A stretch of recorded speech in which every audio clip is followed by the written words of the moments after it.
আজকে আবরারের বাবা অফিস থেকে আসার সময় এই জিলাপিটা নিয়ে এসেছে। এত মুচমুচে, খুবই মজা লেগেছে জিলাপিটা,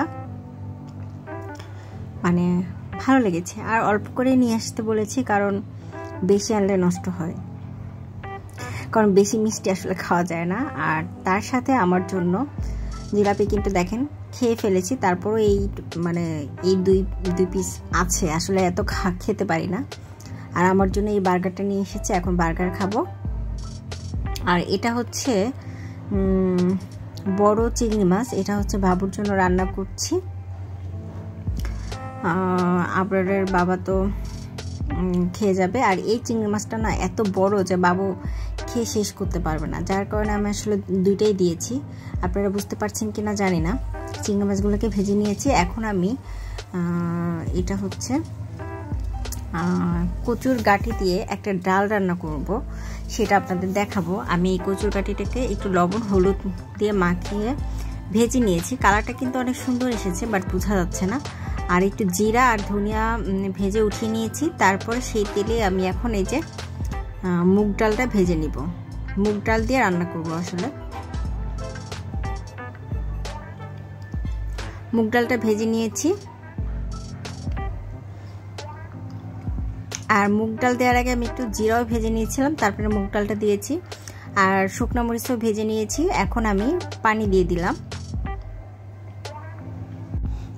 পরিমাণ মতো।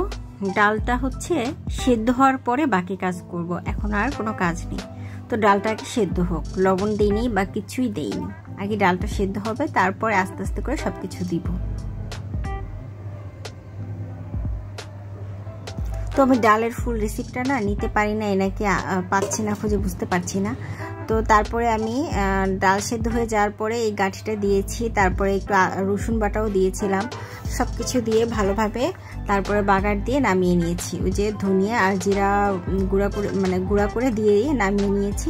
এবং দেখেন আমার ডাল রান্নাটা কিন্তু অনেক সুন্দর হয়েছে এবং খেতে কিন্তু অনেক মজা হয়েছে। আমি এর আগে কখনো এইভাবে রান্না করে খাইনি এই ডাল, তো আমার খুবই ভালো লেগেছে। এই ডালটার ফুল রেসিপি একদিন দিব সময় করে। আর আজকের ভিডিওটা একদম শেষ প্রান্তে চলে আসলাম। যদি ভালো লেগে থাকে অবশ্যই আমার এই চ্যানেলটিকে সাবস্ক্রাইব করে দিবেন, লাইক দিতে ভুলবেন না। আর আমি খুবই শর্ট টাইম ভিডিও দিচ্ছি, বা টুকটাক খুব একটা অ্যাক্টিভিটি আসলে করাও হচ্ছে না, খুবই অলস সময় যাচ্ছে। তারই মধ্যে টুকটাক একটু ভিডিও করে দেওয়ার চেষ্টা করি। প্লিজ ক্ষমা দৃষ্টিতে দেখবেন কোনো ভুল করে থাকলে।